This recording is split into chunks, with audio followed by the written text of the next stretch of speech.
أما بعد فأعوذ بالله السميع العليم وبوجهه الكريم وسلطانه القديم من الشيطان الرجيم من همزه ونفخه ونفسه بسم الله الرحمن الرحيم واذكروا إذ أنتم قليل مستضعفون في الأرض تخافون أن يتخطفكم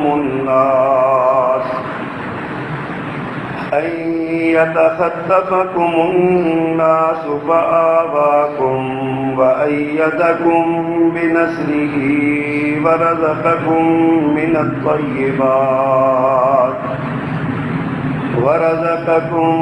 من الطيبات لعلكم تشكرون صدق اللہ العظیم۔ ہر قسم کی حمد و ثنا، تعریف و تسبیح، تکبیر و تحلیل، بڑائی، بزرگی، کبریائی کے سارے کلمات اللہ جل جلالہ کے لیے خاص ہیں، تو اکیلا ہی اس ساری کائنات کا بلا شرکت غیر یکتا و تنہا مالک و مختار ہے۔ وہ ہر طرح کے عزتوں اور ذلتوں کا مالک، جس کو چاہے عزتوں سے سرفراز کر دے اور جسے چاہے ذلتوں سے ہمکنار کر دے۔ وہ بادشاہوں کا شہنشاہ، جس کو چاہے تخت اقتدار پہ بٹھا دے اور جسے چاہے تختہ دار پہ لٹکا دے۔ کون ہے جو اس کے سامنے اس کی مرضی و منشا کے بغیر دم مارنے کی بھی جرت رکھتا ہو؟ لہذا ہر طرح کی حاجات، مناجات، دعائیں، التجائیں، ندائیں اور پکاریں اسی اللہ کے لیے خاص ہونی چاہیے اور کسی کے لیے نہیں۔ اور درود و سلام امام الرسل، خطیب الانبیاء، سید ولد آدم، رسول محتشم، نبی معظم، امام الہدا، رسول خدا، جناب محمد الرسول اللہ صلی اللہ علیہ وآلہ وصحبہ وسلم کی ذات گرامی کے لیے مختصر کلمات حمد و صلات کے بعد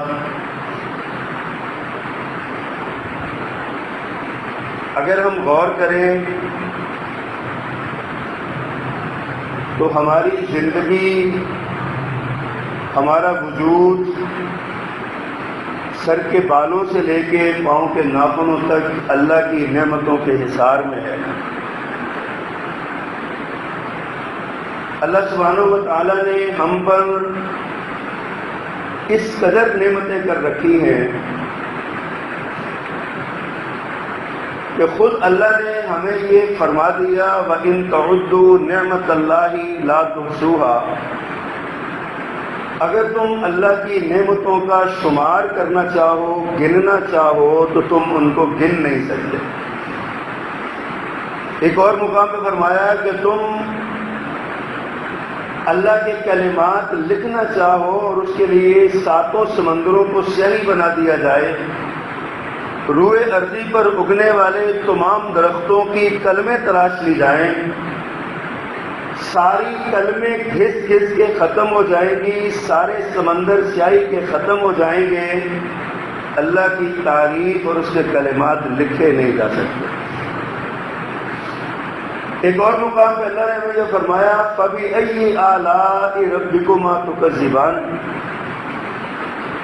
ایک بار نہیں، 2 بار نہیں، 3 بار نہیں، 2 درجن سے زیادہ بار اللہ نے یہی جملہ دہرایا فَبِأَيِّ آلَاءِ رَبِّكُمَا تُكَذِّبَانِ، کہ تم اللہ کی کون کون سی نعمت کو جھٹلاؤ گے۔ انسان اپنے وجود پہ غور کرے تو اللہ نے اس کو آنکھیں دی ہیں، تو آنکھوں میں قوت بصارت، یہ دو نعمتیں ہیں۔ کان ایک نعمت ہے تو کانوں میں قوت سماعت ایک اور نعمت ہے۔ زبان ایک نعمت ہے تو زبان میں قوت گویائی ایک اور نعمت ہے۔ ناک ایک نعمت ہے تو ناک میں سونگھنے کی طاقت ایک اور نعمت ہے۔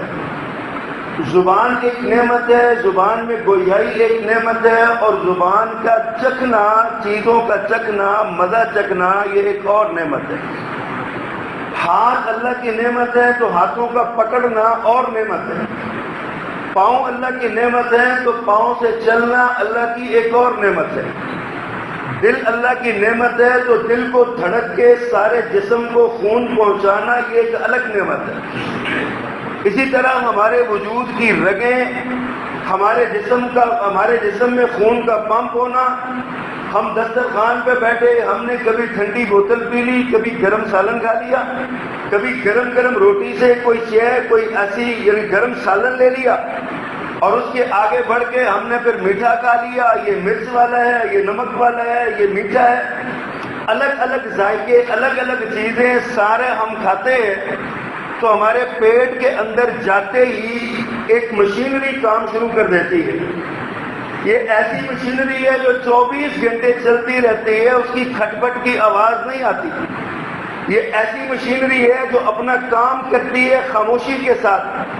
جو لقمہ ہم نے کھایا ہے جو ہمارے حق میں مفید ہے، اس سے ہمارے جسم کو طاقت مل گئی۔ جو ہمارے حق میں مفید نہیں ہے، جسم میں اضافہ ہے، اسی مشینری نے زور لگا کے اسے باہر نکال دیا۔ فَبِأَيِّ آلَاءِ رَبِّكُمَا تُكَذِّبَانِ، تم کس کس نعمت کو جھٹلاؤ گے؟ اللہ سبحانہ و تعالیٰ نے ہمیں دماغ دیا ہے تو دماغ میں قوت تدبر و تفکر دی ہے، ہمیں نفع و نقصان سمجھایا ہے، ہمیں حق اور باطل سے آگاہ کیا ہے، ہمیں اپنے فائدے اور نقصان کی بات سمجھائی ہے۔ دماغ کی مشینری میں یہ طاقت رکھی ہے، یہ سینسر لگائے ہیں کہ تمہیں پتہ ہونا چاہیے کہ آگے جا رہے ہو، آگے گڑھا ہے، اس میں گر سکتے ہو، رک جاؤ۔ چلتے ہوئے اچانک پتھر دیکھ کے تیز گاڑی بھی ہم بریک پہ پیر کیسے چلا جاتا ہے، یہ وہ سینسر ہیں جو اللہ نے بطور نعمت ہمیں عطا کی ہے۔ جس طرح یہ نعمتیں اللہ نے ہمیں عطا کی ہیں، اسی طرح ہمارے وجود کے باہر آپ دیکھیں، ہماری اولاد اللہ کی نعمت، ہمارے ماں باپ اللہ کی نعمت، ہمارے بہن بھائی اللہ کی نعمت، ہمارے رشتہ دار اللہ کی نعمت، ہمارے سسرال اللہ کی نعمت، ہماری بیوی یا ہمارا بیویوں کے شوہر اللہ کی نعمت، اور اسی طرح آپ اپنے اس دائرہ کار کو پھیلاتے چلے جائیں۔ جس مکان میں رہتے ہیں وہ مکان اللہ کی نعمت، جس دکان پہ کاروبار کرتے ہیں وہ دکان اللہ کی نعمت، جو کاروبار ہم کرتے ہیں وہ کاروبار اللہ کی نعمت، جو پیسہ کما کے لاتے ہیں وہ پیسہ اللہ کی نعمت، اور اس پیسے سے جو ہمارے دسترخوان پہ چیزیں آتی ہیں وہ چیزیں اللہ کی نعمت۔ فَبِأَيِّ آلَاءِ رَبِّكُمَا تُكَذِّبَانِ، سوچئے تم اللہ کی کون کون سی نعمت کو جھٹلاؤ گے۔ اس سے بھی آگے بڑھیے، پھر اللہ نے ہمیں ایک اور نعمت سے نواز رکھا ہے، وہ نعمت ہے دین کی نعمت، وہ نعمت ہے توحید کی نعمت، وہ نعمت ہے اللہ کے تعارف کی نعمت، وہ نعمت ہے محمد الرسول اللہ صلی اللہ علیہ وسلم پر ایمان کی نعمت، وہ نعمت ہے کتاب و سنت کی نعمت، قرآن کی نعمت۔ یہ ساری نعمتیں اللہ سبحانہ و تعالیٰ نے ہمیں عطا کی ہیں، اور اللہ کا ہم سے ایک ہی مطالبہ ہے کہ تم میرے بندے بن کے رہو، میرے عبادت گزار بن کے رہو۔ حضرات، عبادت گزاری کے لیے پھر ایک ماحول چاہیے۔ عبادت گزاری کے لیے، اللہ کی عبادت کرنے کے لیے ایک پاکیزہ اور طیب ماحول چاہیے، عبادت کے لیے ایک جگہ چاہیے، عبادت کے لیے آزادی چاہیے۔ آپ دیکھیے، اگر آپ کسی غیر مسلم کے پاس جو بیرون ممالک یہود و نصارہ کے ممالک میں کام کرتے ہیں، ان کی طرف دیکھیے، ان کا چیف ایگزیکٹو آفیسر اگر یہودی ہے، عیسائی ہے، ہندو ہے، تو وہ آپ اس کے پاس عبادت کے لیے اتنے کمفرٹیبل نہیں ہیں جتنے آپ اپنے پاکستان میں مسلمان ایگزیکٹو آفیسر کی موجودگی میں آپ کمفرٹیبل ہیں۔ جو ہی نماز کا وقت ہوگا آپ کو چھٹی مل جائے گی، آپ نماز پڑھ لیں جا کے، آپ اللہ کی عبادت کر لیں جا کے. آپ جس ملک میں رہتے ہیں ہندوستان کے رہنے والوں پہ غور کریں کہ ان کے لیے کبھی کبھی نماز پڑھنا مشکل کر دیا جاتا ہے. ان کے لیے قربانی کے موقع پر گائے کو ذبح کرنا قانوناً منع کر دیا گیا ہے. وہاں پہ بھی پچھلے دنوں ہندوستان کے اندر ایک قانون پاس کیا گیا. وہاں کی سپریم کورٹ نے یہ قانون بنایا. اس نے کہا کہ لڑکیوں کا پردہ قرآن کا حکم نہیں ہے, حدیث کو ہم مانتے نہیں ہیں. مسلمانوں کو چاہیے قرآن کا حکم مانے, لہذا کسی لڑکی کے لیے پردہ کرنا ضروری نہیں ہے. اگر کسی ادارے اور کالج کا قانون یہ ہے کہ عورت حجاب کے بغیر آئے گی, لڑکی نقاب کے بغیر آئے گی, کوئی خاتون بغیر پردے کی آئے گی, تو اس کو اس قانون کو فالو کرنا پڑے گا, اس قانون کو ماننا پڑے گا, ورنہ اسے جرمانہ کیا جائے گا, جیل بھیجا جائے گا, اسکول سے نام خارج کر دیا جائے گا, اس کی تعلیم پر قدغن لگا دی جائے گی. یہ فرق ہوتا ہے آزادی اور غیر آزادی کا. ہم مسلمان ہیں, ہمیں ایسا ماحول چاہیے. ہم قرآن مجید کا مطالعہ کرتے ہیں, تو میں بہت مختصر وقت میں ایک چیز آپ کے سامنے رکھتا ہوں. سیدنا موسیٰ علیہ السلام کا قصہ قرآن نے بیان کیا. اللہ اکبر. اللہ تعالیٰ نے بنی اسرائیل کی حالت زار کا نقشہ قرآن میں کھینچا ہے. لوگوں کو بتایا کہ بنی اسرائیل کیا, ان کی صورتحال کیا تھی. اللہ فرماتے ہیں وَإِذْ نَجَّيْنَاكُمْ مِنْ آلِ فِرْعَوْنَ, میری اس نعمت کو یاد کرو, اس وقت کو یاد کرو. نَجَّيْنَاكُمْ مِنْ آلِ فِرْعَوْنَ, جب ہم نے تم کو آل فرعون سے نجات دی. آل فرعون سے نجات دی. کرتے کیا تھے؟ یسومونکم سوء العذاب یذبحون ابناءکم ویستحیون نساءکم. اللہ نے فرد جرم لگائی, فرمایا بنی اسرائیل کے لوگوں تم یاد کرو میری اس نعمت کو, یاد کرو اپنے اس کمزور وقت کو جس وقت ہم نے تمہیں بنی اسرائیل سے نجات دی, اور حالت تمہاری یہ تھی کہ فرعون کے ماننے والوں نے آل فرعون کو سے بنی اسرائیل کو نجات دی. آل فرعون کو یہ پیغام, آل فرعون کرتے کیا تھے؟ یذبحون ابناءکم ویستحیون نساءکم. فرمایا وہ تمہارے بچوں کو مار ڈالتے تھے, تمہاری بچیوں کو اپنی خدمت کے لیے چھوڑ دیتے تھے. کسی قوم کے لیے, کسی غیرت مند کے لیے, کسی شرم و حیا کے پیکر کے لیے اس کی بیٹی کا کسی کی غلامی کرنا کتنا کٹھن اور مشکل کام ہوتا ہے.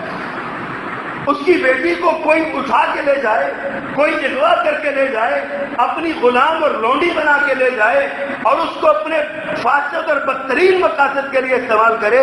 غیرت والے تو یا مر جاتے ہیں یا مار دیتے ہیں, دو اور دائی, تیسرا ان کے پاس کوئی کام نہیں ہوتا. فرمایا بنی اسرائیل کے لوگوں یاد کرو تمہارے ساتھ یہ آل فرعون کرتے کیا تھا. یہ نقشہ اللہ سبحانہ و تعالیٰ نے کھینچا. پھر اللہ فرماتے ہیں دوسرے مقام پہ, فرمایا وَنُرِيدُ أَن نَّمُنَّ عَلَى الَّذِينَ اسْتُضْعِفُوا فِي الْأَرْضِ. ہم نے ارادہ کیا, ہم نے چاہا کہ ہم روئے زمین پر بسنے والے کمزور لوگوں پر احسان کریں. ہم ان پر احسان کریں. وَنُرِيدُ أَن نَّمُنَّ عَلَى الَّذِينَ اسْتُضْعِفُوا فِي الْأَرْضِ وَنَجْعَلَهُمْ أَئِمَّةً وَنَجْعَلَهُمُ الْوَارِثِينَ. فرمایا ہم نے ارادہ کیا زمین کے کمزوروں پر ہم احسان کریں اور انہیں زمین کا امام بنائیں اور انہیں زمین پر انہیں خلافت عطا کریں, انہیں زمین کا وارث بنائیں, لوگوں سے چھین کر مسلمانوں کو, مومنوں کو, کمزوروں کو ہم طاقتور بنائیں. اللہ نے ارادہ فرمایا, اور اللہ نے اس ارادے کے ساتھ کیا کیا؟ پھر اللہ نے سیدنا موسیٰ علیہ السلام کو نبوت عطا کی, ان کو واپس مصر میں بھیجا اور ان سے کہا کہ آپ جائیں فرعون کے دربار میں اور اسے جا کے یہ پیغام دیں کہ میں اپنی قوم کی آزادی کا علم لہرا کے آیا ہوں, میں اپنی قوم کی 200 سالہ آزادی پر قدغن لگانے آیا ہوں, غلامی پر میں اپنی قوم کو 200 سالہ غلامی سے چھڑانے کے لیے آیا ہوں. موسیٰ علیہ السلام فرعون کے پاس جاتے ہیں اور فرماتے ہیں قد جئتکم ببینۃ من ربکم فارسل معی بنی اسرائیل. حضرت موسیٰ علیہ السلام نے فرمایا میں تمہارے پاس تمہارے رب کی طرف سے روشن نشانیاں لے کر آیا, دلائل لے کر آیا ہوں, اب تمہارا کام کیا ہے؟ میں آیا ہوں تمہارے پاس تمہارے رب کی طرف سے، فَأَرْسِلْ مَعِيَ بَنِي اسرائیل، میری قوم بنی اسرائیل کو میرے ساتھ تم واپس بھیجو، میری قوم کو واپس بھیجو۔ موسیٰ علیہ السلام نے اس قوم کی آزادی کا علم اٹھایا۔ موسیٰ علیہ السلام نے کیوں؟ بنی اسرائیل کے لوگوں کو قبطیوں کے دور میں آل فرعون کی حکمرانی میں ان کو عبادت کی آزادی نہیں تھی، ان کو اللہ کے سامنے جھکنے کی آزادی نہیں تھی۔ آپ نے فرعون کی وہ جو لونڈی تھی ماشطہ، اس کا قصہ علماء سے سنا ہوگا، جب اس نے وہ زمین پہ پڑی ہوئی کنگھی کو اٹھایا اور کہا بسم اللہ، اللہ کے نام سے، تو فرعون کی بیٹی نے کہا یہ اللہ کون ہے؟ میرے باپ کا نام تو نے اللہ رکھا ہے۔ اس نے کہا نہیں نہیں، یہ تو اس کا نام ہے جو تمہارے باپ کا بھی الہ ہے۔ سارے محل میں کوہرام مچ گیا کہ فرعون کے ہوتے ہوئے کوئی اور الہ بھی ہو سکتا ہے، کوئی اور خدا بھی ہو سکتا ہے، جبکہ فرعون کا دعویٰ انا ربکم الاعلی، میں تم سب سے بڑا، تمہارا سب کا بڑا رب ہوں تمہارا، اس کے ہوتے ہوئے رب کون ہو سکتا ہے؟ یعنی یہاں تک کسی کو اللہ کا نام لینے کی بھی اجازت نہیں تھی۔ اللہ سبحانہ و تعالیٰ کی عبادت تو بڑی دور کی بات ہے، اس کا اپنی نجی زندگی میں بھی نام لینے کی اجازت نہیں تھی۔ ایسے حالات میں یہ 200 سال کم و بیش ہو گئے تھے ان کو غلامی کی زندگی گزارتے ہوئے، غلامی رگو پہ میں سرایت کر چکی تھی۔ ساری قوم میں نا غلامی سے آزادی دلوانے والے چند لوگ ہی ہوتے ہیں، باقی تماشائی ہوتے ہیں، وہ وزن دیکھتے ہیں، اگر ان مجاہدوں کا وزن زیادہ ہے اپنا وزن ان کے پلڑے میں ڈال دیا، اگر دیکھتے ہیں کہ مجاہد ہار رہے ہیں، شکست کھا رہے ہیں، قتل ہو رہے ہیں، تو وہ دبکے چبکے سے بیٹھے رہتے ہیں تاکہ ہماری زندگی بچ جائے، ہماری زندگی بچ جائے۔ اللہ فرماتے ہیں زندگی تو نہیں، اینما تکونوا یدرککم الموت ولو کنتم فی بروج مشیدہ، بڑے بڑے برجوں میں چھپ کے بیٹھ جاؤ، برجوں والے محلات میں چھپ کے بیٹھ جاؤ، اینما تکونوا یدرککم الموت، جہاں بھی تم ہوگے موت کا شکنجہ تمہارے جسم پہ لگنے ہی والا ہے، موت کی تلوار تمہاری زندگی کی گردن کو کاٹنے والی ہے، تم اسے بھاگ نہیں سکتے۔ موت سے بھاگنا، موت سے فرار اختیار کرنا یہ کسی کے بس میں نہیں ہے۔ اللہ فرماتے ہیں قرآن مجید میں یا معشر الجن والانس ان استطعتم ان تنفذوا من اقطار السماوات والارض فانفذوا، اگر تمہارے اندر اتنی طاقت ہے کہ تم زمین و آسمان کے کناروں سے نکل سکتے ہو، اگر تمہارے پاس اتنی طاقت ہے کہ تم اللہ کی سلطنت سے باہر جا سکتے ہو، اللہ کے حکم سے باہر جا سکتے ہو، یا معشر الجن والانس ان استطعتم، اگر تم طاقت رکھتے ہو ان تنفذوا من اقطار السماوات والارض، زمین و آسمان کے کناروں سے باہر جا سکتے ہو، فانفذوا، تو نکل کے دکھاؤ، اگر طاقت ہے تو نکل کے دکھاؤ۔ موت سے بھاگتے ہو، کہاں تک بھاگو گے، کہاں تک بھاگو گے؟ یہ موت تمہارے پیچھے پیچھے ہے، جب وقت آ گیا لا یستاخرون ساعتا ولا یستقدمون، ایک لمحہ بھی بہت بڑی بات ہے، ایک لمحے کا کروڑواں حصہ بھی نہ آگے ہو سکتا ہے نہ پیچھے ہو سکتا ہے، جو موت کا وقت اللہ نے مقرر کر دیا وہ موت آ کے رہنی ہے۔ حضرات بنی اسرائیل کو پیغام ملا، موسیٰ علیہ السلام نے تھوڑا تھوڑا ذہنی طور پہ تیار کیا، ان کو لے کے نکلے۔ اب غلام قوم کی حالت کیا ہے؟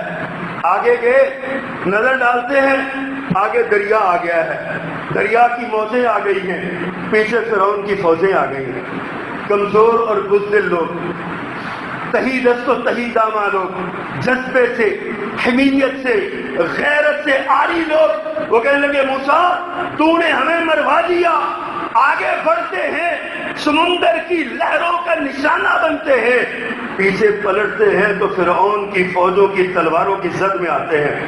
اللہ سبحانہ و تعالیٰ نے اپنے نبی پر یہ احسان کیا، اللہ نے فرمایا موسیٰ علیہ الصلاۃ والتسلیم پریشان ہونے کی ضرورت نہیں، یہ جو عصا تمہارے ہاتھ میں ہے یہ سمندر کی کمر پہ مارو۔ موسیٰ علیہ السلام نے وہ عصا سمندر پہ مارا.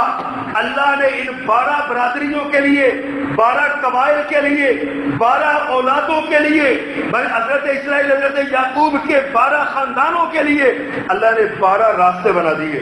فرمایا جاؤ گزر جاؤ، یہاں سے گزر جاؤ. غلامی کی رسیاں قوم نکل گئی، آزادی مل گئی. اب آزادی کے بعد تو کیا ہونا چاہیے تھا؟ آزادی کے بعد فرعون غرق ہو گیا، آنکھوں سے دیکھ لیا. اس کی فوج غرق ہو گئی، تباہ ہو گیا، برباد ہو گیا. فرعون مارا گیا، فوجیں ماری گئی، قوم کو آزادی مل گئی، ملک نیا مل گیا. اب چاہیے تو یہ تھا کہ یہاں پہ اللہ کا شکر ادا کرتے، یہاں پہ سجدہ شکر ادا کرتے، اس نعمت کی، آزادی کی نعمت کی قدر کرتے. لیکن اس قوم نے کیا کیا؟ آگے بڑھے تو دیکھا ایک قوم نا بچڑے کو، گائے کو پوج رہی ہے. موسیٰ علیہ السلام سے مطالبہ کر دیا، ہمیں بھی اس طرح کا خدا بنا کے دو، ہم بھی خدا کی پوجا کرنا چاہتے ہیں، جس طرح یہ کر رہے ہیں ہمیں بھی بنا کے دو. اللہ سبحانہ و تعالیٰ نے بطور سزا ان پر پھر پہاڑ کھڑے کیے، ان کو ایک دوسرے کو مارنے کا حکم دیا. یہ ایک طویل داستان ہے، لیکن جو بات میں عرض کرنا چاہتا ہوں، یہ آزادی اتنی بڑی نعمت ہے، اس نعمت کا شکریہ ادا شکر کے ساتھ ہونا چاہیے. اللہ کا شکر ادا کرتے. میں آپ کو تھوڑا اور آگے لے آتا ہوں. حضرت موسیٰ علیہ السلام کے کم و بیش 2000 سال کے بعد مکہ مکرمہ کی جو حالت دار ہے، مکہ مکرمہ ہے، یہاں کے لوگ بھی غلامی کی زندگی گزار رہے ہیں، یہاں کے لوگ بھی غلام بن کے رہ رہے ہیں. یہاں پر انسان نے انسان کو اپنا غلام بنایا ہوا ہے. یہاں پر کوئی کسی کا پرسان حال نہیں ہے. یہاں پر کوئی کسی کو پکڑ جس کی لاٹھی اس کی بھینس کا قانون جاری ہے. ایسے وقت میں رسول کریم صلی اللہ علیہ وسلم کو اللہ نے اپنا آخری اور محبوب نبی بنا کے بھیجا. پیارے پیغمبر آئے، آپ نے وہ جو پرسکون ندی تھی نا، شرک کی، جہالت کی، ظلمت کی، تاریکی کی، اندھیرے کی، میرے آقا نے اس میں لا الہ الا اللہ کا وہ عصا مارا، لا الہ الا اللہ کا وہ پتھر پھینکا کہ ساری ندی مشتعل ہو گئی. ارتعاش پیدا ہوا. لوگ حیران رہ گئے، بھلا ایک اللہ بھی ہو سکتا ہے، بھلا ایک الہ بھی ساری کائنات کو سنبھال سکتا ہے؟ یہ کیسے ممکن ہے؟ اس ساری کائنات کا نظام ایک اللہ چلائے. لیکن میرے آقا نے فرمایا، ایھا الناس قولوا لا الہ الا اللہ. اے لوگو لا الہ الا اللہ پڑھو، لا الہ الا اللہ پڑھو. لوگوں نے پوچھا، حضرت جی پڑھ لیتے ہیں، ہمیں کیا ملے گا؟ ہم لا الہ پڑھتے ہیں، ہمیں کیا ملے گا؟ انسان ہے نا، جلد باز ہے. وَقَالَ الْإِنسَانُ عَجُولًا، انسان بڑا جلد باز ہے، سودا نقد و نقد کرنا چاہتا ہے، ادھار نہیں مانگتا، ادھار پہ قائل نہیں ہے. کیا کہتا ہے؟ ہمیں کیا ملے گا؟ میرے آقا نے اپنی زبان سے لو لو لالا بکھیرے. آپ نے سماعتوں کی جھولیاں لوگوں کی بھر دی ٹھنڈے اور میٹھے پھولوں سے. آپ نے ارشاد فرمایا، ایھا الناس قولوا لا الہ الا اللہ. اے لوگو لا الہ الا اللہ پڑھو، تفلحون، تم کامیاب ہو جاؤ گے. دنیا کی کامیابی، آخرت کی کامیابی، رب سے ملاقات کی کامیابی، رب کی جنتوں کی کامیابی. سمجھ نہیں آئی؟ تفلحون کا مطلب بڑا تھوڑا سا ہے، چھوٹا ہے. ہم کیا کریں؟ میرے آقا نے دوسرے مقام پہ فرمایا، اور زیادہ وضاحت چاہتے ہو تو قولوا لا الہ الا اللہ تملکون العرب والعجم. لوگوں لا الہ الا اللہ پڑھو، عرب و عجم تمہارے قدموں میں ڈھیر ہو جائے. حیران رہ گئے، یہ کیا کہہ رہا ہے؟ اور آپ کبھی سوچا کریں، میرے آقا سفر ہجرت پہ جا رہے ہیں، ہجرت کا سفر ہے. سراقہ رضی اللہ تعالیٰ عنہ، ان کو پتہ چلتا ہے مکہ والوں نے اعلان کیا، جو محمد صلی اللہ علیہ وسلم کو پکڑ کے لائے گا، زندہ لے کے آئے یا ان کو قتل کر کے لے آئے، جس حالت میں بھی لائے، جو رسول اللہ صلی اللہ علیہ وسلم کو لائے گا اور ابو بکر کو لائے گا، اسے 100 اونٹ انعام دیا جائے گا. آج کی زبان میں اگر سمجھنا ہے نا تو یہ سمجھ لیں کہ اس کو آفر کی گئی کتنی، اس کو 100 فارچونر گاڑی دی جائے گی، اسے گرینڈ کروزر، لینڈ کروزر، اسے BMW جیسی گاڑی دی جائے گی. 100 گاڑی اس کو دی جائے گی جو ان دونوں کو پکڑ کے لائے گا. بڑی دنیا گئی، نہ پکڑ سکے. سراقہ کی قسمت نے یاوری کی، سراقہ اللہ کے منصوبے اپنے ہیں، اللہ کا نظام اپنا ہے، سراقہ میرے آقا تک پہنچتا ہے۔ جو بات میں آپ کو سمجھانا چاہتا ہوں اس پہ غور کیجیے گا۔ سراقہ پکڑ لیتا ہے آپ کو، اللہ کی مدد آتی، سراقہ کا گھوڑا زمین میں دھنس جاتا ہے، توبہ کر کے پھر باہر نکلتا ہے، پھر نیت خراب ہوتی ہے، پھر گھوڑا اور نیچے دھنس جاتا ہے، پھر معافی مانگتا ہے، تیسری بار پھر اٹھتا ہے اور آگے بڑھنے کی کوشش کرتا ہے۔ اب کہ گھوڑا اتنا لمبا دھنسا کہ پیٹ تک زمین میں دھنس گیا۔ سراقہ کو سمجھ آ گئی کہ یہ جس کو میں پکڑنا چاہ رہا ہوں اس کا مالک اس کو پکڑنے نہیں دے گا۔ سراقہ نے کہا اے محمد صلی اللہ علیہ وسلم، میں ہارا آپ جیتے، میں اب سچی توبہ کرتا ہوں، مجھے یہاں سے نکالیے، میں آپ سے وعدہ کرتا ہوں میں آپ تک کو بھی نہیں پکڑوں گا اور آپ تک کسی کو آنے بھی نہیں دوں گا۔ اب نیت خالص تھی، وعدہ معاہدہ ہو گیا۔ میرے آقا نے اس وقت ایک بات ارشاد فرمائی، حضرات آپ نے علماء سے سنا ہے، کتابوں میں پڑھا ہے، اس وقت جب پیارے پیغمبر خود پریشانی کے عالم میں، قسم پرسی کے عالم میں، مکہ سے نکالے ہوئے، چھپ چھپا کے جاتے ہوئے آپ آگے آگے بڑھ رہے ہیں، اس وقت جب آپ خود پناہ گاہ کی تلاش میں تھے، اس وقت میرے آقا نے سراقہ سے کیا فرمایا؟ جب سراقہ سے معاہدہ ہو گیا، فرمایا سراقہ اس وقت تیرا کیا حالت ہوگی، تیرا کیا عالم ہوگا جب کسرا کے کنگن تیرے ہاتھوں میں پہنائے جائیں۔ سراقہ تو ایک بار ہل گیا، کہتا ہے محمد صلی اللہ علیہ وسلم من کسرا، آپ کسی بات کر رہے ہیں؟ یہ ایسا ہی ہے جیسے آج کو کہے عنقریب تم امریکی صدر کو پکڑ کے نا اپنا غلام بنا لو گے، تو بڑے تعجب سے پوچھنے والا پوچھے گا وہ کیڑے امریکہ کی گل کرتے ہو؟ کون امریکہ؟ کس سراقہ پریشان ہوئے، کہا مل کسرا یا رسول اللہ کے رسول، کسرا کون؟ کس کسرا کی آپ بات کر رہے ہیں جس کے کنگن میرے ہاتھوں میں آئیں گے؟ فرمایا کسرا فارس کا بادشاہ، وہ اس کی اور کون کسرا اس دنیا میں؟ حضرت سراقہ کہتے ہیں میں نے اس وقت نا اس کو میں سمجھا، میں نے کہا شاید یہ چھالی بڑک کی ہے، لیکن آنے والے حالات نے مجھے بتا دیا کہ جو آقا نے کہا تھا وہ سچ کہا تھا، پورا ہو کے رہے گا۔ کہتے ہیں ایک دن سراقہ بیمار ہو گئے، اتنے بیمار ہوئے کہ ڈاکٹر جو طبیب آئے نا انہوں نے کہا جی اس کا ملاقات کر لیں، اس سے یہ فوت ہونے والے ہیں، یہ نہیں بچنے والے۔ رشتہ دار، بیٹیاں، بیٹے، اولاد نا حضرت سراقہ کی چارپائی کے پاس بیٹھ کے رونے لگے۔ حضرت سراقہ کو ہوش آیا، پوچھا رو کیوں رہے ہو؟ کہا جی ڈاکٹر نے، طبیب نے کہا کہ آپ کا وقت آ گیا، آپ دنیا سے آپ کی جدائی کے غم میں رو رہے ہیں۔ وہ فرمایا اٹھو یہاں سے چلو، ابھی میرے محمد کی بات سچ ثابت نہیں ہوئی ہے، جب تک یہ بات سچ ثابت نہیں ہوگی مجھے موت نہیں آ سکتی، مجھے کسرا کے کنگن نہیں پہنائے گا صلی اللہ علیہ وسلم۔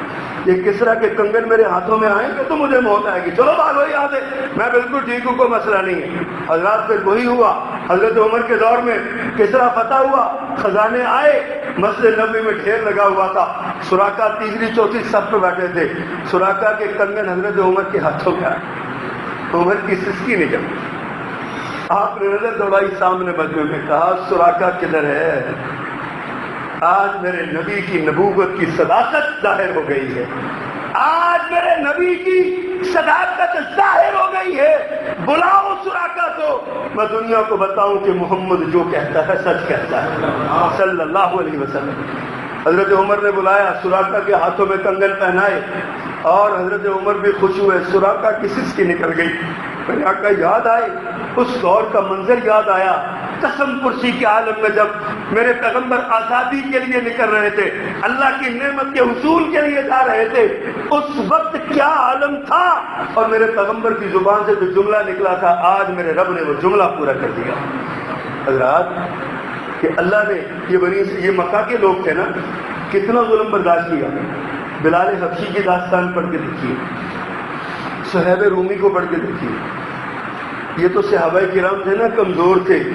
حضرت عثمان رضی اللہ تعالیٰ عنہ جیسا سرمایہ دار آدمی، دولت مند آدمی، کاروباری آدمی، سینکڑوں گودام جس کے غلے سے بھرے رہنے والے، جب اس نے اسلام قبول کیا، چچا نے اس کو سب میں لپیٹ کے سب گیلی کر کے آگ لگا کے دھواں دیا اس کو۔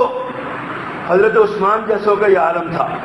خود پیارے پیغمبر صلی اللہ علیہ وسلم سجدے میں گئے ہیں، آپ کی کمر اثر پہ کسی نے گندی ہوجری لا کے رکھی، کبھی میرے پیغمبر کے گلوئے اثر میں کپڑا ڈال کے پل دیا جاتا ہے، میرے آقا کی آنکھیں اگل جاتی ہیں، آنکھیں باہر آ جاتی ہیں، کبھی میرے پیغمبر کے راستے میں کانٹے بچھائے جاتے ہیں، کبھی میرے پیغمبر کی پکی ہوئی ہنڈیا میں گندگی ڈال دی جاتی ہے، کبھی میرے پیغمبر کے بچیوں کو طلاق دے دی جاتی ہے۔ کون سا ظلم تھا جو میرے آقا پہ نہیں ہوا اور میرے آقا کے صحابہ پہ نہیں ہوا؟ پھر کیا ہوا؟ اللہ سبحانہ و تعالیٰ نے حکم ارشاد فرمایا، اب نکلو یہاں سے، اب چلو یہاں سے۔ آقا پہلے صحابہ کرام حبشہ کی طرف گئے، وہاں کا ماحول نہیں بنا، پھر خود پیارے پیغمبر طائف میں گئے، طائف والوں نے کہا ہم مکہ والوں سے بھی نالائق ہیں، ہم ان کی بات نہیں مانتے۔ جبریل آئے، آپ کو پتا ہے طائف میں پتھر پڑے، خون نکلا، آپ زخمی ہوئے، جبریل آئے، سبحان اللہ، اللہ اللہ اللہ، جبریل نے آیا کہا یہ پہاڑوں کا فرشتہ ہے، اسے اللہ نے بھیجا ہے۔ پہاڑوں کا فرشتہ آگے بڑھا، کہنے لگا اے محمد کریم علیہ التحیۃ و تسلیم، میں پہاڑوں کا فرشتہ ہوں، میرے رب نے میری ڈیوٹی لگائی ہے، آپ حکم کیجئے، میں اس قوم کو دو پہاڑوں کے درمیان پیس کے رکھ دیتا ہوں۔ لیکن سونے آقا نے کیا فرمایا؟ اللہ اکبر، فرمایا بل ارجو ان یخرج من اصلابہم من یعبد اللہ وحدہ لا شریک لہ بہ شیئا۔ فرمایا تم کہتے ہو ان کو پہاڑوں میں پیس دو، میں یہ نہیں کہتا، میں کہتا ہوں میرے رب ان کو ہدایت عطا فرما۔ ہو سکتا ہے ان میں سے کوئی بندہ، ان کی اولادوں میں سے کوئی آدمی اٹھے اور وہ تیرے دین کا مبلغ بن جائے، تیری توحید کا مبلغ بن جائے۔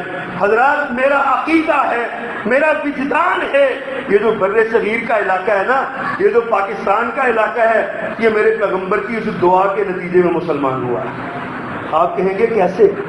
میرے آقا طائف میں گئے، وہاں سے آپ نے دعا مانگی، اللہم اہد قومی فإنہم لا یعلمون، اللہ میری قوم کو ہدایت دے دے کہ مجھے جانتے نہیں ہیں، انہوں نے مجھے مارا اس لیے مجھے جانتے نہیں ہیں۔ اور فرشتے نے جب کہا تو انہوں نے کہا مجھے امید ہے ان کی اولادوں میں سے کچھ لوگ اٹھیں گے جو اللہ کے دین کو مانیں گے، اللہ کی توحید کو مانیں گے، اور ان کی اولادوں میں ایسے ہوں گے جو اللہ کے ساتھ شرک نہیں کرنے والے ہوں گے۔ میرے پیغمبر پلٹ کے واپس آ گئے، حکم ہوا مدینے چلے گئے، مدینے پہنچے آپ، وہاں پہ جا کے اللہ نے پھر اپنا ایک احسان جتلایا، اللہ نے ایک احسان جتلایا جو آغاز خطبہ میں نے آیت پڑھی ہے۔ اللہ فرماتے ہیں مدینے والوں وَاذْكُرُوا إِذْ أَنْتُمْ قَلِيلٌ مُسْتَضْعَفُونَ فِي الْأَرْضِ تَخَافُونَ أَنْ يَتَخَطَّفَكُمُ النَّاسُ فَآوَاكُمْ وَأَيَّدَكُمْ بِنَصْرِهِ وَرَزَقَكُمْ مِنَ الطَّيِّبَاتِ اللہ اللہ اللہ لعلکم تشکرون۔ اس آیت سورۃ الانفال کی یہ آیت ہے، گھر جا کے اس پہ غور کیجئے گا۔ میرے اللہ نے ریاست مدینہ کے لوگوں کو یہ پیغام دیا، فرمایا وَاذْكُرُوا إِذْ أَنْتُمْ قَلِيلٌ مُسْتَضْعَفُونَ فِي الْأَرْضِ، لوگوں اس وقت کو یاد کرو جب تم تھوڑے سے تھے، زمین میں کمزور تھے، تخافون ان یتخطفکم الناس، تم ڈرتے تھے کہ لوگ تمہیں اچک کے لے جائیں گے، لوگ تمہیں مار ڈالیں گے، فآواکم، میرے رب نے تمہیں آزادی دی، ایک ملک دیا، ٹھکانہ دیا، تمہیں رہنے کو ایک ملک عطا فرمایا، ورزقکم من الطیبات، تمہیں پاکیزہ رزق دیا۔ اس سے پہلے کہا وَأَيَّدَكُمْ بِنَصْرِهِ، اپنی نصرت سے تمہاری تائید کی، وَرَزَقَكُمْ مِنَ الطَّيِّبَاتِ، اور تمہیں اللہ نے پاکیزہ رزق عطا فرمایا، اور تم کیا کرو لَعَلَّكُمْ تَشْكُرُونَ، یہ اس لیے کیا تاکہ تم اس نعمت پر اس کی شکر گزاری کرو۔ اور انہوں نے پھر شکر گزاری کی۔ رسول کریم صلی اللہ علیہ وسلم دنیا سے رخصت ہوئے، تاریخ یہ بتاتی ہے آقا دنیا سے گئے، اسلام کا جھنڈا 10 لاکھ مربع میل پہ پھیلا ہوا تھا، لہرا رہا تھا۔ حضرت ابوبکر صدیق خلیفہ بنے، 2 سال کے اندر 2 لاکھ مربع میل کا اور اضافہ کیا، 12.5 لاکھ مربع میل حضرت عمر کو وراثت میں ملی۔ حضرت عمر کے 10 سالہ دور حکومت ختم ہوتا ہے، اسلام کا جھنڈا 22.5 لاکھ مربع میل تک لہرانے لگا. حضرت عثمان کو 22.5 لاکھ مربع میل کی حکمرانی وراثت میں ملی. حضرت عثمان کا 12 سالہ دور حکومت ختم ہوتا ہے. اسلامی سلطنت 44 لاکھ مربع میل تک پھیلی ہوئی تھی. حضرت علی رضی اللہ تعالیٰ عنہ قریباً 2 لاکھ مربع میل کا اضافہ انہوں نے کیا. حضرت حسن 6 مہینے رہے. حضرت امیر معاویہ کو یہ خلافت سونپ دی رضی اللہ تعالیٰ عنہم اجمعین. حضرت امیر معاویہ دنیا سے رخصت ہوتے ہیں. 64,65,000 مربع میل پہ اسلام کا جھنڈا لہرا رہا. نیپولین بوناپارٹ نے کہا مجھے نہیں سمجھ آئی، نصف صدی کے قلیل عرصے میں 50 سال میں نصف صدی کے قلیل عرصے میں نصف سے زیادہ معلوم خشکی کے خطے پر جس قوم نے جھنڈا اپنے دین کا لہرایا ان کے پاس تھا کیا طاقت تھی ان کے پاس؟ وہ کمزور تھے، وہ نہتے تھے، وہ بے بس تھے، وہ بے کس تھے، وہ لاچار تھے، لیکن انہوں نے اللہ سے مانگا، اللہ نے ملک دیا، فرمایا تو میرے شکر گزار رہنا. شکر گزاری کا نتیجہ یہ نکلا، نعمتوں پہ شکر کیے جاتے ہیں. نعمت ملے تو شکر کیے جاتے ہیں، جشن نہیں منائے جاتے. ہمیں نعمت بیٹا ملتا ہے نا تو ہم شکر کی بجائے مسجد میں آنے کی بجائے گھر میں باہر تو خسرے بلا کے نچوانا شروع کر دیتے ہیں. ہم کہتے ہیں جی ہم جشن منا رہے ہیں. ہمارے گھر میں شادی ہوتی ہے نا بیٹے کی بیٹی کی تو ہم اپنے گھروں میں جو ہے نا وہ کنجر اور کنجریاں بلا کے نچوانے لگتے ہیں، اللہ کی بلاوت اور سرکشی کرتے ہیں. پھر ہم کہتے ہیں کہ ہم اللہ کی رحمت ہمارے دروازوں پہ نہیں آ رہی، اللہ کی رحمت ہمارے کاروبار میں نہیں آ رہی. میرے رب نے فرمایا لعلکم تشکرون، نعمتیں اس لیے دیتا ہوں تاکہ تم شکر گزار کرو. تو شکر گزار رہو. لئن شکرتم لازیدنکم، جتنا شکر کرتے رہو گے اتنی نعمت میں اضافہ ہوتا جائے گا. جتنی نعمت کا شکر کرو گے اتنا اضافہ ہوتا چلا جائے گا. حضرات وقت بہت کم ہے ورنہ تاریخ کے کچھ اور قصے بھی سناتا. میں اپنے موضوع کے قریب آتا ہوں. یہ مارچ کا مہینہ ہے. 23 مارچ ہماری ملی اور ملکی تاریخ کا ایک اہم ترین دن ہے.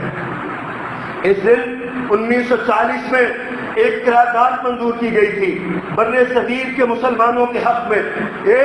ایک اللہ سے مطالبہ کیا گیا تھا. اسی جلسے میں نعرہ لگایا گیا تھا پاکستان کا مطلب کیا، لا الہ الا اللہ.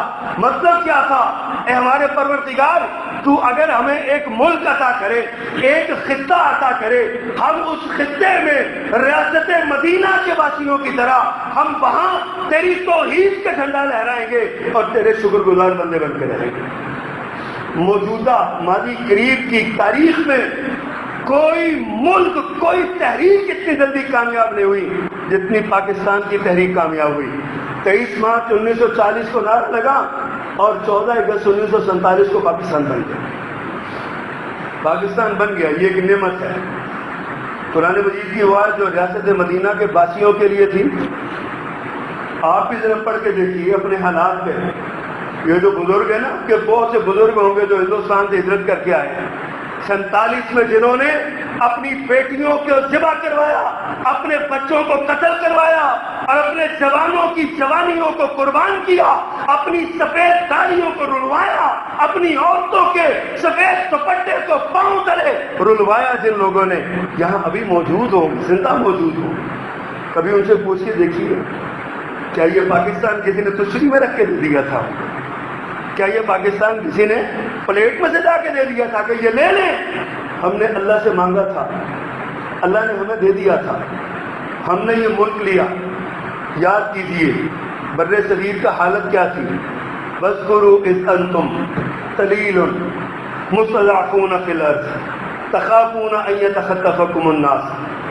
واذکروا اذ انتم قلیل، یاد کرو اس وقت کو جب تم تھوڑے سے تھے، غلام تھے نا، تھوڑے تھے.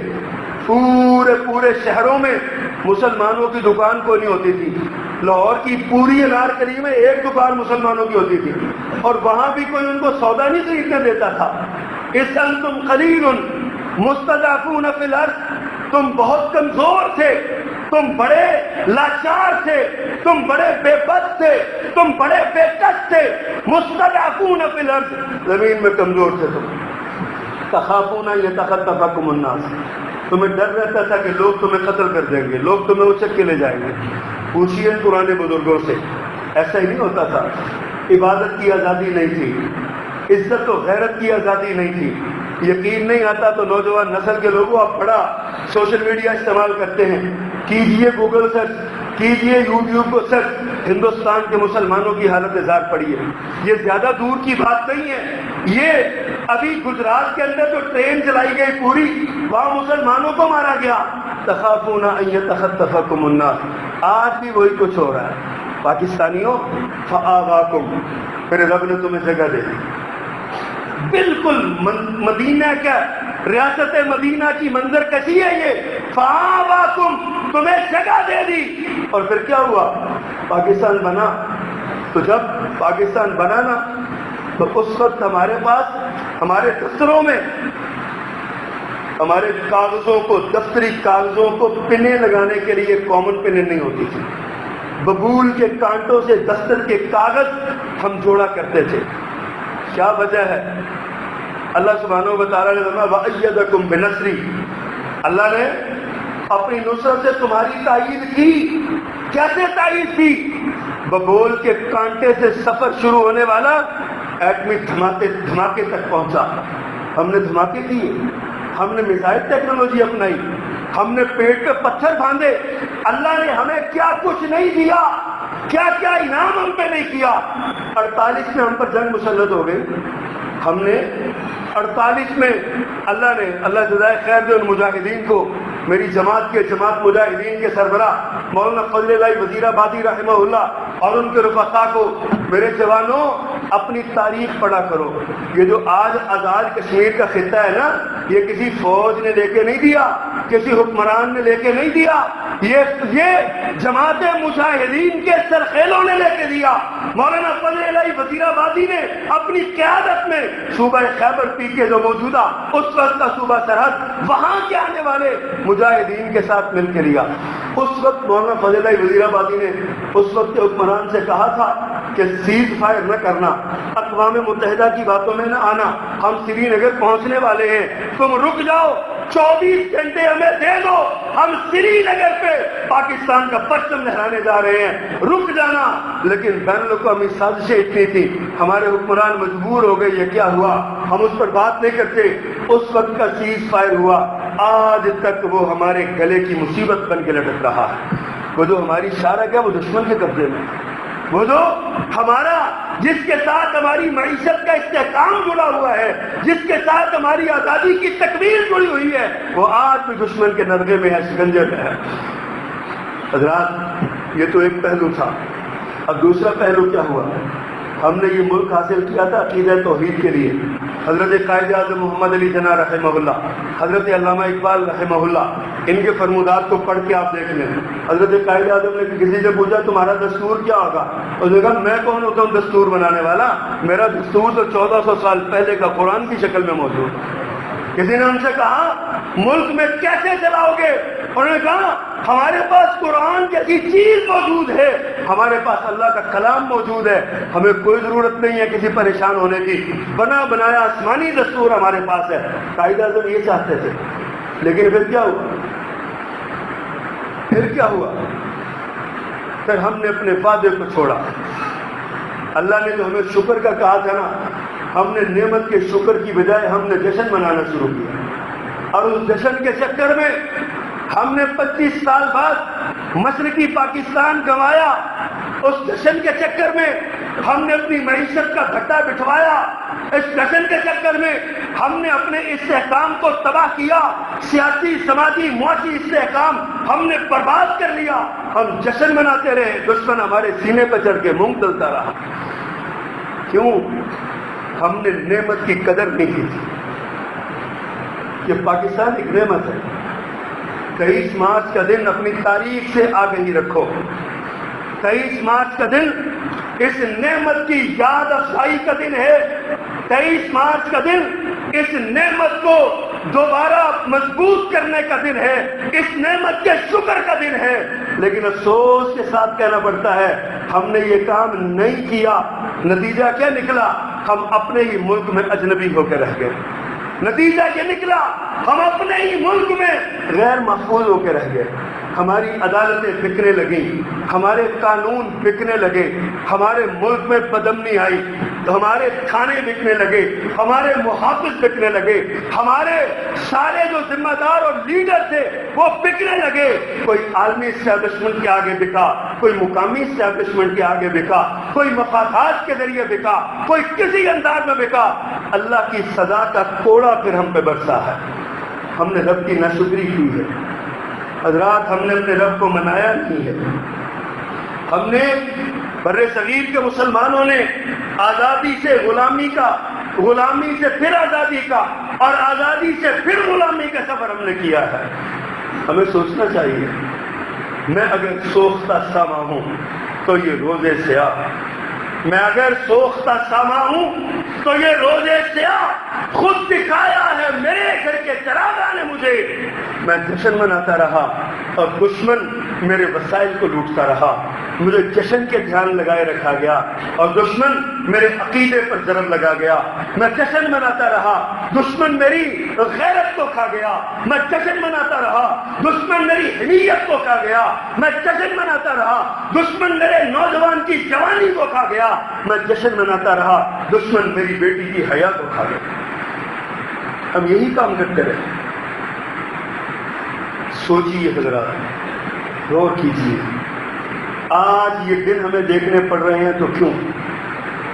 آج ہمیں اگر یہ ذلت و رسوائی کا طوق ہمارے گلے میں ہے تو کیوں؟ اللہ نے تو فرمایا تھا الذین ان مکناہم فی الارض اقاموا الصلاۃ وآتوا الزکاۃ وامروا بالمعروف ونہوا عن المنکر وللہ عاقبۃ الامور. اللہ نے فرمایا جب ہم ان کو روئے ارضی کی حکومت دیں گے، اقتدار دیں گے، خلافت دیں گے، تو جو ہمارے ہوں گے نا وہ کیا کریں گے؟ اقاموا الصلاۃ، نظام صلاۃ قائم کریں گے، مسجدیں آباد ہوں گی، مسجدوں کا شوق ہوگا. آج مسجدیں مسیح خاں ہیں کہ نمازی نہ رہے، یعنی وہ صاحب اوصاف حجازی نہ رہے. رہ گئی رسم ادا، روح بلالی نہ رہی، حضرت بلال کا وہ جذبہ نہیں رہا. آج یہ ذلت و رسوائی کا جو طوق ہمارے گلے میں آیا ہے اس وجہ سے ہے ہم نے نظام صلاۃ قائم نہیں کیا، ہم نے نظام زکوٰۃ قائم نہیں کیا. کہتے جی معیشت کا بیڑا غرق ہو گیا، معیشت کا بھٹا بیٹھ گیا، معیشت تباہ ہو گئی، معیشت برباد ہو گئی. حضور ہو گئی اس لیے ہو گئی کہ نظام معیشت کو آکسیجن نظام زکوٰۃ سے ملنی تھی اور ہم نے نظام زکوٰۃ ہی ختم کر دیا. ہم نے زکوٰۃ کی چوری کے بہانے ڈھونڈے. ہم نے جو زکوٰۃ فرض تھی ہم پہ، اسلام کا بنیادی رکن تھا، ہم نے اس رکن کو تہس نہس کر دیا. ہم نے زکوٰۃ کی طرف توجہ نہیں دی. معاشرے کی بچانے کے لیے امر بالمعروف اور نہی عن المنکر کا فریضہ بہت ضروری ہے. ذرا سوچئے تو، میں بھی اور آپ بھی اپنے گریبان پر جھانکیے. ہم کتنا امر بالمعروف کرتے ہیں، ہم کتنا نہی عن المنکر کرتے ہیں، ہم کتنا لوگوں کو برائی سے روکتے ہیں، ہم کتنا لوگوں کو نیکی کی طرف بلاتے ہیں. قیامت کے دن ایک بندہ اللہ کی بارگاہ میں پیش ہوگا، نامہ اعمال گڈ ہوگا. اللہ فرمائیں گے لے جاؤ اس کو جنت میں پہنچاؤ. محلے کا ساتھ والا ہمسایہ اٹھے گا، یا اللہ اس کو جنت میں نہیں لے جانا، یہ میرا حق کھایا ہے اس نے، میرا حق مارا ہے اس نے. اللہ فرمائیں گے تیرا کیا حق مارا ہے؟ وہ کہے گا یا اللہ میں نے اسے کوئی لین دین زندگی میں نہیں کبھی کیا، یہ میرا ہمسایہ تھا، میں نے وہ کبھی اس کو. کہے گا اللہ یہ میرا وہ ہمسایہ میرے پاس سے گزر کے مسجد میں جاتا تھا، مجھے کبھی نہیں کہا تھا. فگر پہ حاضر کیے، ہمسایہ شکایت کرے گا یہ میرے پاس سے گزر کے مسجد میں جاتا تھا، مجھے نہیں کہتا تھا نماز کے لیے. تو یا اللہ اس نے میرا حق کھایا. اللہ اس کو بھی جہنم میں پھینکیں گے، اس کو بھی پھینکیں گے. کیوں؟ امر بالمعروف اور نہی عن المنکر نہیں کیا. یہ ملک نعمت ہے، اس نعمت کا شکرانہ امر بالمعروف اور نہی عن المنکر ہے. اس نعمت کا شکرانہ نظام صلاۃ، نظام زکوٰۃ ہے. اس نعمت کا شکرانہ اللہ کی توحید کا نفاذ ہے. اس نعمت کا شکرانہ محمد الرسول اللہ کا نظام نافذ کرنا ہے صلی اللہ علیہ وسلم. اگر ہم نہیں کریں گے اگر ہم نہیں کریں گے تو ضربت علیہم الذلۃ والمسکنہ. قرآن نے بنی اسرائیل کے لیے کہا تھا تمہیں آزادی دی، تمہیں نعمت دی، تمہیں من اور سلوہ دیا، تم پر انعامات کی برکھا برسائی، تم نہیں باز آئے تو جاؤ پھر آج ضربت علیہم الذلۃ والمسکنہ، آج تم پر ذلت و مسکنت مسلط کر دی گئی. یاد رکھیے اللہ کا کوئی رشتہ دار نہیں ہوتا. قل هو اللہ احد اللہ الصمد لم یلد ولم یولد ولم یکن لہ کفوا احد. اس کا کوئی رشتہ دار نہیں، اس کا قانون چلتا ہے. وہ مالک ہے، وہ رب العالمین ہے، وہ الہ العالمین ہے، وہ مختار کل ہے، وہ مشکل کشا ہے، ساری حاجتیں پوری کرنے والا وہ ہے. کائنات کے ذرے ذرے پر اس کی حکمرانی ہے. اس کا کوئی رشتہ دار نہیں ہے. جو اس کے قانون کو مانے گا اللہ اس کو کامیاب کر دے گا، جو نہیں مانے گا اللہ اس کو ذلیل کر دے گا. آج ہم ذلیل ہو رہے ہیں اسی لیے کہ ہم اللہ کا قانون نہیں مانتے. حضرات یہ ایک نعمت ہے پاکستان، اس نعمت کی قدر کیجیے. اگر حکمران ہمارے نظام صلاح قائم نہیں کرتے تو میرے آقا نے فرمایا کلکم راع وکلکم مسئول عن رعیتہ. آپ گھر کے سربراہ کی حیثیت سے آپ حکمران ہیں، آپ اپنے گھر میں نظام صلاح کیوں قائم نہیں کرتے؟ آپ کی بیوی کیوں نماز نہیں پڑھتی؟ آپ کی بیٹی کیوں نماز نہیں پڑھتی؟ آپ کی بہن کیوں نماز نہیں پڑھتی؟ آپ کا بیٹا کیوں مسجد میں نہیں جاتا؟ آپ حکمران ہیں، اپنے گھر میں آدھے آتے کے گھر میں، ایک آتے کے گھر میں آپ اسلام نافذ کر دیں. آپ جتنے لوگ ہیں نظام صلاح آپ نافذ کر دیں، دیکھیے کتنے گھروں میں ہی نظام قائم ہوگا. بڑھتا بڑھتا پورے ملک میں نظام قائم ہو جائے گا. ہم ہر بات دوسروں پہ ڈالتے ہیں، ہر بات دوسروں پہ ڈالتے ہیں. ہم سمجھتے ہیں مولوی صاحب جو قانون بتا رہے ہیں وہ لوگوں کے لیے، مولوی صاحب کے لیے نہیں ہے، میرے لیے نہیں ہے، مجھے نہیں کہہ رہے، لوگوں کو کہہ رہے ہیں. اور مولوی صاحب کہہ رہے ہیں کہ میرا کام ہے لوگوں کو پہنچانا، میں نے پہنچا دیا، اب میرے لیے بھی نہیں ہے. افسوس اس بات کا ہے. آئیے اپنی زندگیوں کا محاسبہ کیجیے، اپنی ذات پر اللہ کی نعمتوں کا شمار کیجیے. اللہ نے جتنا کر سکتے ہیں اتنا کیجیے. ہر نعمت کا شکر ادا کیجیے، ہر نعمت کا شکرانہ ادا کیجیے. اور شکرانہ کیا ہے؟ کبھی کبھی اکیلے بیٹھ جایا کریں مسجد کے کسی کونے میں، گھر کے کسی کمرے میں، اکیلے بیٹھ کے نا اپنے اللہ سے گپ شپ لگایا کریں، پیار بھری باتیں کیا کریں. دوست ہے نا وہ ہمارا، وہ کہتا ہے میں محبت کرتا ہوں نیکوں سے، میں محبت کرتا ہوں صبر کرنے والوں سے. اللہ محبت کرتا ہے نیکوکاروں سے، محسنین سے، صبر کرنے والوں سے. تو ہم اللہ کے پاس بیٹھ جائیں، کبھی گپ شپ لگائیں اس کے ساتھ اور اسے کہیں یا اللہ ہم بے بس ہیں، شیطان ہم پہ غالب آ گیا. اللہ تو ہمیں اپنا شکر گزار بندوں میں شامل فرما. آخری بات کیا کہ اپنی بات کو سمیٹوں. میرے پیغمبر حضرت معاذ رضی اللہ تعالیٰ عنہ کے ساتھ جا رہے ہیں. معاذ بن جبل پیچھے بیٹھے ہیں، آقا آگے سواری پہ سوار ہے. آپ فرماتے ہیں معاذ مجھے تم سے پیار ہے. حضرت معاذ کے نصیب کے کیا کہنے، جس کو میرے آقا کہیں مجھے تم سے پیار ہے اس کے نصیب کے کیا کہنے، مجھے تم سے پیار ہے. حضرت معاذ کہتے ہیں میرے ماں باپ قربان، اللہ کے پیغمبر مجھے بھی آپ سے پیار ہے. میرے پیغمبر نے کیا ارشاد فرمایا؟